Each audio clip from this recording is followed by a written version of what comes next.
말씀을 전하기에 앞서서 말씀을 하나 더 읽으려고 합니다. 창세기 37장의 말씀인데 저 혼자만 읽도록 할 텐데요. 익숙하신 요셉의 이야기이니 아는 말씀이실 겁니다. 37장 9절과 11절을 저 혼자 읽도록 하겠습니다. 요셉이 다시 꿈을 꾸고 그의 형들에게 말하여 이르되 내가 또 꿈을 꾼즉 해와 달과 11별이 내게 절하더이다 하니라.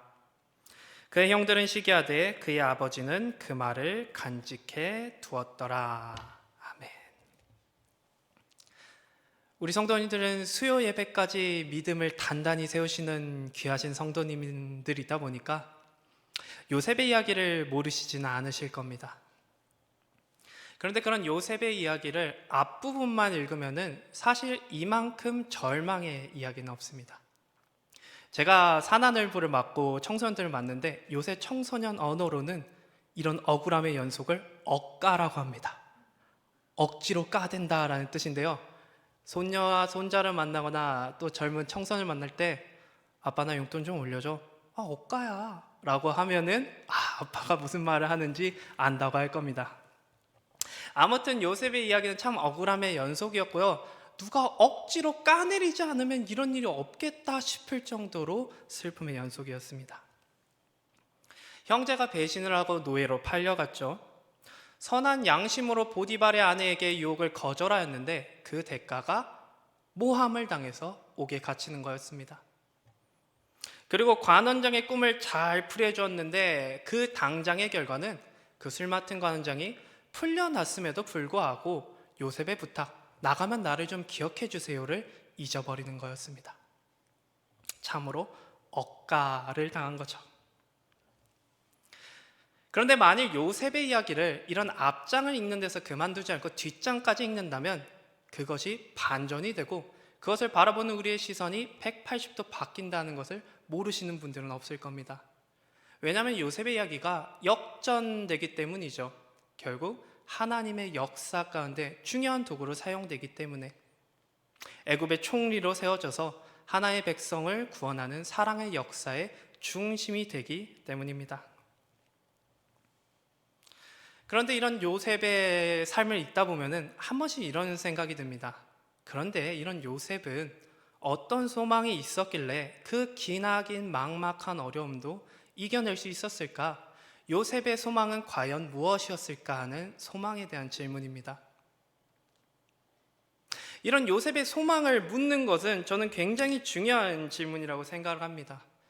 왜냐하면 만약에 요셉에게 어떠한 어려움 중에서도 붙잡을 소망, 그래도 이 날이 지나가면 다른 것이 있으리라는 소망이 있지 않았으면 요셉은 어쩌면 신실하게 하나님 앞에 걸어가는 삶을 유지할 수 없었을 것이고 넘어졌을 것이고 그래서 이야기의 중간중간에 결국 하나님의 손을 잡고 일어나지 못했을 수도 있기 때문입니다. 그러니 요셉의 이야기를 끝까지 읽는 사람이라면 한 번쯤은 질문을 던져봐야 되는 거죠.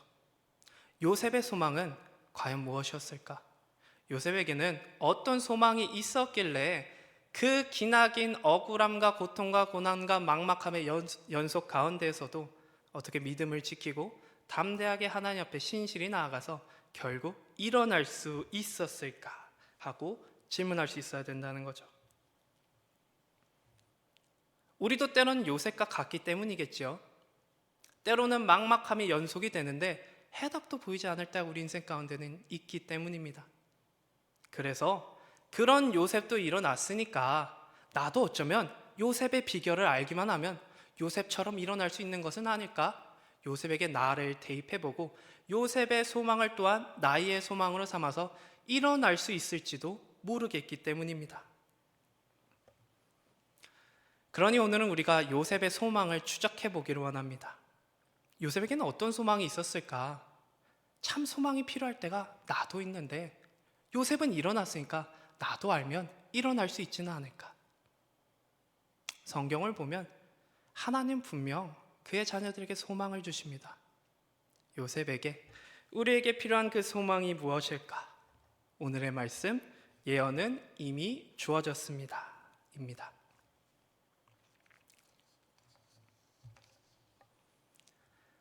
그래서 그 요셉의 소망이 무엇이었느냐? 라고 묻는다면 사실 몇몇 분들은 이미 예상하셨을 수도 있고요. 그렇게 성경에서 찾는 것은 어려운 일은 아닙니다. 그것은 바로 하나님의 예언이라고 할 수 있겠습니다. 요셉에게는 다름 아닌 제가 시작할 때 읽었던 그 예언의 말씀이 독특하게도 주어졌고, 어쩌면 주어지지 않았을 수도 있는데 주어졌고, 그것이 요셉에게는 특별한 소망이 되어서 어려울 때 붙잡을 수 있는 중심이 되었다는 거죠. 이른바 예언의 소망이 요셉에게는 있었습니다. 이 요셉이 처음으로 하나님의 손 위에 서게 된 것은 결코 그렇게 늦은 때는 아니었습니다. 바로왕 앞에 가서 가까스로도 아니었고요. 오간에 갇혔을 때 이제 충분히 힘든 것 같은데 그때 주신 것도 아니었고요. 보디발의 집에서 가종총무로 세워질 때도 아니었습니다. 오늘 성경을 보면 요셉에게 있는 하나님의 함께하심과 역사는 아주 이른 때부터 주어졌다는 것을 알 수 있는데요. 바로 어린 소년의 시절에 꿈으로부터 주어졌다는 것을 알 수 있습니다. 비록 그 꿈을 듣는 사람들이 그 당시에는 오히려 요셉을 미워하는 이상한 통로가 되기는 했습니다. 아마 요셉이 눈치 없이 형들의 마음을 배려하지 않았기 때문이겠죠. 그러나 미움받았다는 그때 당시의 특정한 상황에도 불구하고 그것은 하나님이 주신 특별한 예언임은 분명했습니다. 왜냐하면 이 내용이 우리가 아까 읽었던 요셉이 꾼 꿈들, 형제들의 곡식단이 자신의 곡식단에 절하는 꿈, 또 해와 달과 11변이 자신에게 절하리라는 바로 그 꿈, 누군가 심히 넘어갔을지 모르겠지만 이것이 명백히 하나님 주신 예언인 이유는 간단하죠. 그 꿈이 실제로 이루어졌기 때문입니다. 그리고 요셉도 알고 있었어요. 그러니까 마지막에 형제들에게 모든 역사가 잘 이루어진 다음에 사실 하나님은 처음부터 이것을 계획하시고 나한테 보이셨다. 형들이 나를 보낸 것이 아니라 하나님이 구원하시려고 하나님이 나를 먼저 보내셨다라고 고백을 하기 때문이죠. 게다가 이 꿈이 주어졌을 때 오늘 11절의 말씀처럼 이미 베델에서 하나님을 경험해서 베델에서 하나님을 만남을 해서 하나님을 잘 알고 있는 그 아버지 야곱은 그것을 마음에 처음부터 간직했음이 고백되고 있기 때문이죠. 바로 이러한 꿈, 요셉에게는 하나님이 언젠가 사용하실 거다. 하나님이 언젠가 특별한 자리에서 너를 세우시고 특별한 인물로 너를 사용하실 거다. 너는 하나님의 사역의 도구가 될 것이고 사람이 될 것이다라는 이 꿈, 이 예언, 이 앞날에 대한 비전이 있었기 때문에 아무리 어려운 날이 가득하다고 할지라도 일어날 수 있었다는 거죠. 우리 성도님도 그렇지 않으시겠습니까? 만약에 내가 인생을, 우리가 왜 막막하고 불안해할까요? 앞날을 알 수 없기 때문입니다. 그런데 만약에 내가 어쩌면 실패하는 거 아닐까? 내 인생이 어쩌면 지는 것으로 끝나는 것이 아닐까? 이렇게 내 안에 막막한 어둠만이 있는 게 아니라 사실 너의 인생은 반드시 승리로 마무리가 될 것이다. 너의 인생은 지는 것이 아니라 반드시 이기는 것이 될 것이다 라는 예언이 있다면 우리는 결코 두려움에 잡아먹히지 않을 겁니다. 미래에 이길 것을 아는데 현재의 어두움에 매몰되는 것은 바보들이나 하는 짓이기 때문이죠. 도리어 일어나서 소망을 가지고 기대를 가지고 찬양을 부르면서 지금은 어렵지만 하나님이 이기게 하실 것이다 노래를 부르면서 다시 걸음을 이어나갈 겁니다. 예언이라는 것은 과연 소망이 되기에 충분한 것이요. 요셉은 어린 시절부터 가장 이른 때부터 이런 꿈이 주어졌기 때문에 그 모든 어려움을 이겨내는 예언의 소망의 용사가 될 수 있었다는 겁니다. 만일 요셉에게 이 소망이 없었으면요, 보디발의 집에서 끝났을지도 모를 일이에요. 보디발의 아내가 불륜으로 유혹을 했을 때 사람의 생각으로는 어떻게 보면 그걸 받아들인 게 지혜롭다고 할지도 모르겠습니다. 왜냐하면 노예의 신분으로는 그래도 보디발 아내의 불륜을 받아들이는 게 더 많은 권력과 더 많은 재화를 어떻게 콩고물도 얻는 더 나은 방법이라고 생각되기 때문이죠. 그래도 불륜은 아닌 것 같으신가요? 만약에 요셉에게 하나님에 대한 소망이 없었으면 술 맡은 간원장과 똥 맡은 간원장의 꿈을 풀이해 줄 때 요셉은 사람이 듣기 좋게 풀이해 줬을 것 같습니다. 이를테면 모두에게 좋은 미래가 있다고 이야기를 했겠죠. 왜? 누가 풀려날지 모르는데 모두한테 잘 보여야죠. 그게 사람이 생각하기엔 지혜로운 거짓말입니다. 그런데 요셉이 택한 것은 오직 하나님 앞에 서 있는 거죠. 왜? 사람이 보여줄 미래가 아니라 하나님이 보여주시는 미래가, 예언이, 소망이 요셉에게 있었기 때문입니다. 그래서 요셉은 사람이 보기에 지혜로운 것을 택하지 않고 도리어 하나님 앞에 신실하게 서고 그걸로 인하여서 손해까지 보죠. 내가 어찌 큰 악을 행하여 하나님께 죄를 지으리까 라고 이야기하고 감옥에 갇힌 바가 있죠. 그러나 그렇기 때문에 술 맡은 관원장만 풀려났을 때 요셉은 신뢰를 받았을 것입니다. 저 사람은 사람이 듣기 좋은 거짓말을 하는 사람이 아니라 하나님이 진리를 알려주는 자구나. 그러면 바로왕 앞에 충분히 추천할 만하겠다. 이런 무한한 신뢰는 하나님 앞에 소망을 품고 어디서나 신실함을 잃지 않고 오직 하나님 앞에서 나아갔던 요셉의 신앙이 있었기 때문에 가능했다는 것이죠.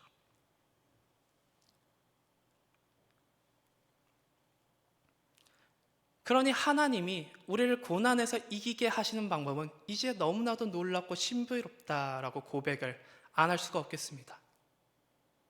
하나님은 우리에게 예언을 주시고 때론 그것을 소망으로 붙잡게 하시고 아무리 지금이 답답하다고 할지라도 아무리 지금 막막하다고 할지라도 인내하게 하시고 견디게 하시고 찬양하며 이기게 하시고 나아가 이루게 하신다는 겁니다.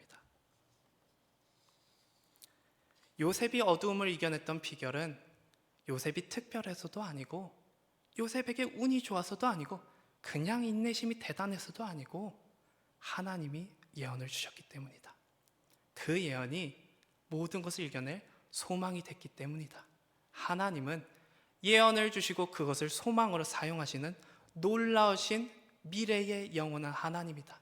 이것이 성경의 고백이라 하겠습니다. 그럼 이제는 우리의 이야기로 돌아와야겠죠.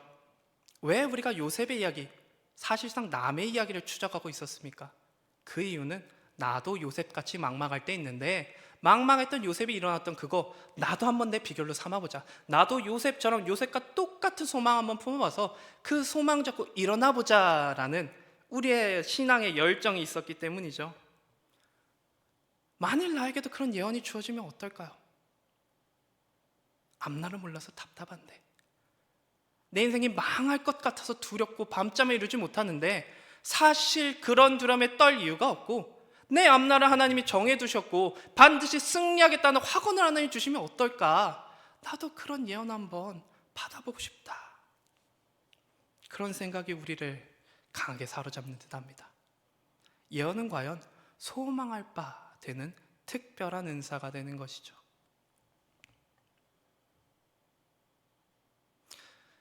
그런데 이 자리에서 우리 성도님들과 하나님은 때론 예언이라는 놀라운 소망으로 일하신다는 놀라운 하나의 진리에 더하여 더 놀라운 진리를 하나 선포하고 싶습니다.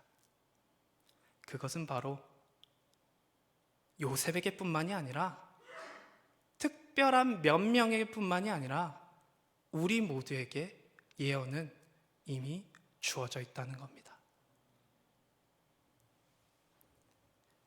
그리고 마치 요셉이 여러 시련을 맞닥뜨리기 전에 어린 소년의 시절 때부터 가장 이른 때부터 하나님의 예언을 주시고 준비시키셨던 것처럼 나중에 와서 주신다는 게 아니라 정말 힘들고 몰리고 몰렸으니까 겨우 주신다는 게 아니라 이미 우리에게 한 명 한 명에게 예언을 주셨다는 겁니다. 예언은 이미 주어져 있습니다. 이게 무슨 말인가? 네가 나의 삶에 대해서 뭘 알아서 예언이 주어졌냐라고 이야기하냐? 라고 묻는다면 저는 우리 성도님들의 삶을 다 알지 못하죠. 제가 어떻게 성도님의 삶에 숨겨있는 하나하나의 구체적인 예언을 알겠습니까? 그러나 다만 모두에게 예언이 이미 주어졌다라고 선포하는 이유는 어디에 있느냐? 바로 성경이, 우리가 모두가 갖고 읽을 수 있는 성경이 단 한 명에게도 부족하지 않게 풍성한 영원한 예언의 말씀을 이미 우리에게 선포했기 때문이라고 이야기하겠습니다. 각자에게 구체적인 내용으로는 어쩌면 우리는 요셉이 꿨던 것처럼 구체적인 꿈은 꾸지 못했을지도 모릅니다. 그러나 모두가 들을 수 있게, 모두가 누릴 수 있게 모든 자녀에게 주셨기 때문에, 또한 자녀인 하나님의 딸 한 명과 하나님의 아들 한 명에게 성령을 통해서 하나님은 이미 예언을 넘치도록 주셨다는 겁니다.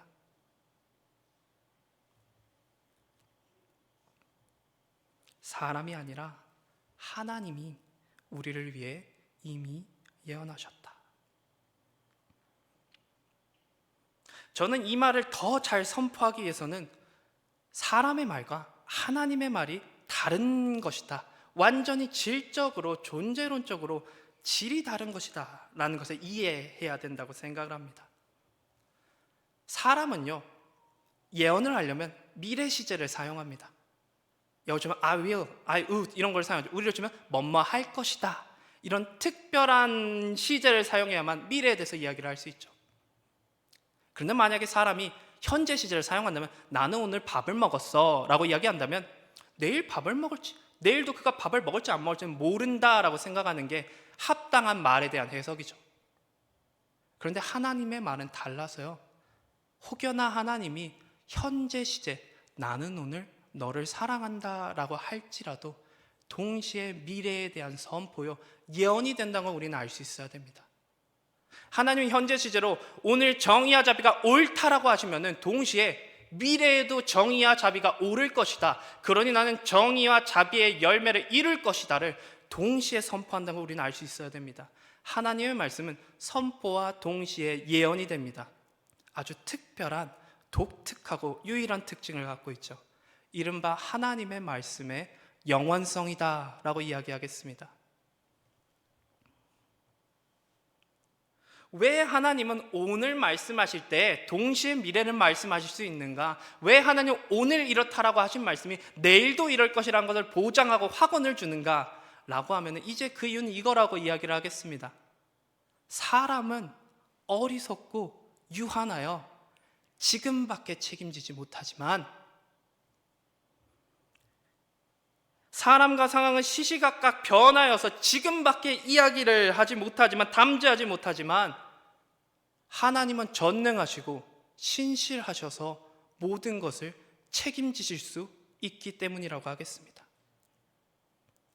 하나님은 시간에 변하시지 않으시고 장소에 휘둘리지 않으십니다. 하나님이 오늘 이렇다라고 하신 말씀을 하나님 내일 가서 바꾸지 않으십니다. 하나님은 실수하지 않으시고 하나님 후회하지 않으십니다. 그렇기 때문에 오늘 하나님이 이것이 옳다라고 하시면 내일도 옳은 것이요, 하나님 오늘 이것을 선택하였다고 말씀하셨는데 내일에 가서 포기하시는 일은 없다라는 겁니다. 그러니 하나님 오늘 이렇다라고 말하면 동시에 내일도 이럴 것이라는 예언이 선포가 된다는 거죠. 하나님의 말씀의 영원성이라고 하겠습니다. 민수기 23장 19절은 이렇게 이야기를 합니다. 하나님은 사람이 아니시니 거짓말을 하지 않으시고 인생이 아니시니 후회가 없으시도다. 어찌 그 말씀을 하신 바를 행하지 않으시며 하신 말씀을 실행하지 않으시랴. 아멘. 또 하나님의 말씀은 영원토록 그 빛을 잃지 않음을, 어제나 오늘이나 내일이나 빛을 잃지 않음을 히브리서 13장 8절은 이렇게 고백합니다. 예수 그리스도는 어제나 오늘이나 영원토록 동일하시니라.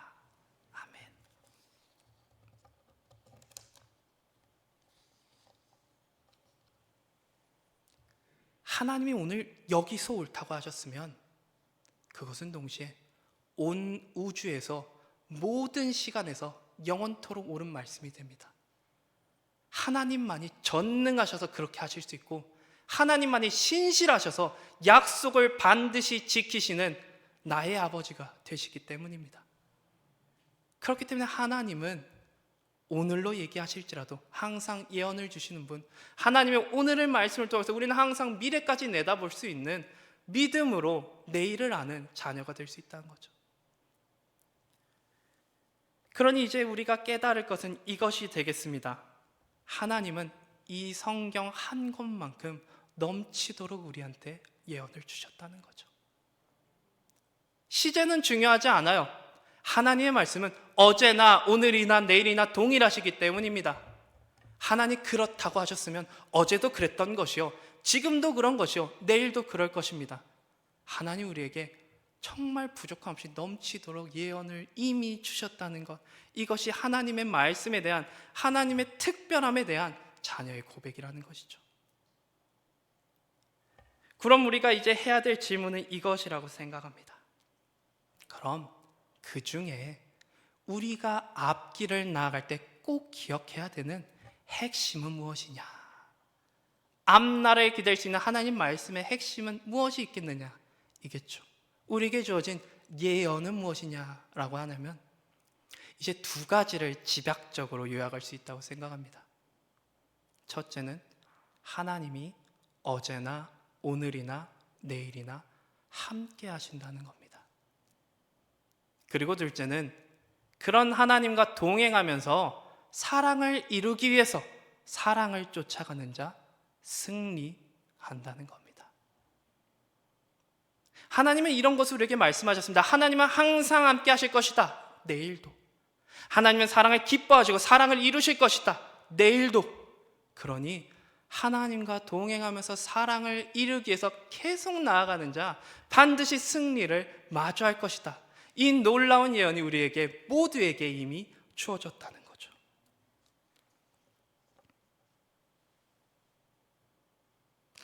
하나님 분명 우리에게 함께 하신다는 말씀을 주셨습니다. 하나님이 가장 자신을 직접적으로 드러내신 곳은 예수 그리스도의 이야기를 통해서죠. 그런 예수님의 이야기 중 하나인 마태복음은 하나님의 함께 하심으로 시작해서 하나님의 함께 하심으로 끝이 납니다. 1장에 가면은 처녀가 잉태하여 아들을 낳으니 그의 이름을 임마누엘이라고 이야기를 하시죠. 그리고 번역한즉 뭐라고 말씀을 하신지 기억하시죠? 번역한즉 하나님이 우리와 함께 하심이라. 마태복음은 하나님과 함께 하심이라 이야기가 시작됩니다. 그리고 마지막은 이런 말씀으로 끝을 맺죠. 볼지어다 내가 세상 끝날까지 너희와 항상 함께하리라. 아멘. 가장 하나님이 자신을 드러내기를 원하시는 예수님의 이야기가 처음부터 끝까지 가장 중요한 처음과 가장 중요한 끝이 하나님의 함께하심으로 묘사되었다는 것은 무엇을 의미하냐? 내 인생의 어느 부분도 처음부터 끝까지 항상 하나님의 함께하신다는 것을 뜻하죠. 너무 중요한 말씀이라는 겁니다. 언제나 잊지 않아야 되는 말씀이라는 겁니다. 하나님은 분명 함께하심을 선포하셨고 심지어 마태복음에는 그럴 것이다 예언으로 명료하게 주셨습니다. 우리를 향한 첫 번째 명료한 예언은 하나님이 함께 하신다는 거죠. 그리고 그 함께 하신 하나님이 이제 우리에게 실제적으로 바라신 삶은 오직 사랑입니다. 하나님은 사랑을 기뻐하시고 사랑을 이루시기를 원하시기 때문에 사랑을 향해 쫓아가는 자는 매일 이루고 매일 승리하여 반드시 승리한 삶에 도달할 수밖에 없습니다. 가장 큰 율법을 묻는 자에게 하나님 사랑, 이웃 사랑이라 말씀하셨으며 로마서 13장 10절은 이렇게 이야기를 하죠. 사랑은 율법의 완성이니라. 요한일서 4장 12절은 이렇게 선포합니다. 어느 때나 하나님을 본 사람이 없으되 만일 우리가 서로 사랑하면 하나님이 우리 안에 거하시고 그의 사랑이 온전히 이루어지느니라. 아멘. 하나님은 늘 사랑을 옳다고 하시며 사랑을 이뤄가겠다고 하시며 그 기뻐하시는 길에 동행하는 우리를 이기게 하시고 그 안에서 자신을 온전히 이룬다고 말씀하신 바가 있으십니다. 그러니 우리가 걸어야 할 길은 항상 하나로 요약이 되는 것이죠. 사랑을 걸어야 됐구나. 하나님을 사랑하는 삶을 살아야겠구나. 어제보다 오늘, 오늘보다 내일 더 이웃을 사랑하고 섬기는 삶을 살아야겠구나. 예배를 세워가고 회개하며 용서하며 섬기며 낮은 자리에서 주님의 은혜를 드러내야겠구나. 사랑으로. 이러한 삶이 우리에게 주어진 가장 명백한 길이요 미래에도 승리하는 오늘의 하나님의 선포가 된다는 것이죠. 하나님은 사랑을 기뻐하시고 하나님은 사랑을 이루실 것이며 그래야 해서 사랑을 따라가는 자 반드시 승리할 것입니다. 이것이 우리에게 주어진 예언이라는 겁니다.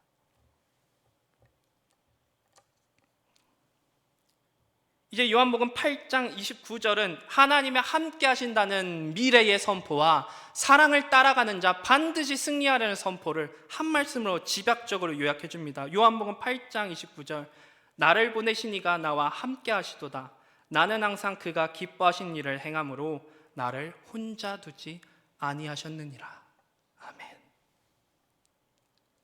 또 요한일서 4장 18절은 이런 도전을 줍니다. 사랑 안에 두려움이 없고 온전한 사랑이 두려움을 내쫓나니 두려워하는 자는 사랑 안에서 온전히 이루지 못하였느니라. 우리는 예언이 없다고 생각해서, 나는 요셉처럼 특별한 사람이 아니라고 생각해서 막막해하고 답답해하고 넘어지는데, 사실 모두에겐 예언이 이미 주어졌고 하나님을 사랑하고 이웃을 사랑하고 그 함께 하신 가운데 거하는 우리의 순종과 결단이 없었기 때문에, 이미 주어진 사랑 안에서 이름이 없었기 때문에 우리에게 두려움이 남아 있었다는 겁니다. 그러나 하나님은 기뻐하시는 자의 행동 가운데 혼자 두지 않으신 하나님입니다.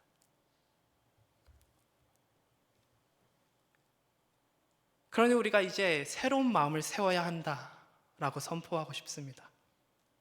그리스도인이라면 이제는 더 이상 세상의 막막함으로 인하여 두려워해서는 안 됩니다.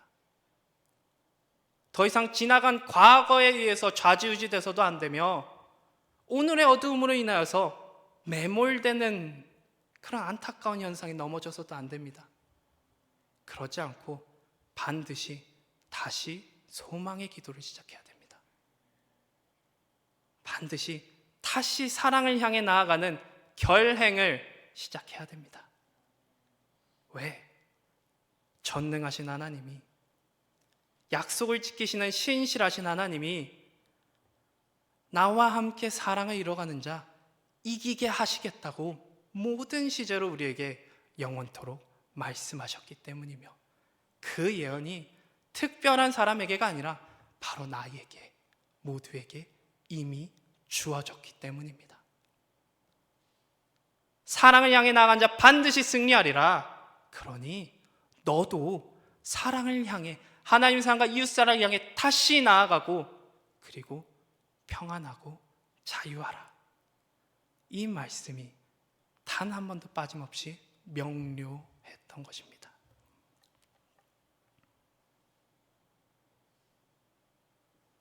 결국 요셉 또한 형제를 용서했습니다. 가장 중요한 건 그 장면이었습니다. 그리고 요셉이 이룬 것은 총리라는 직책이 아닙니다.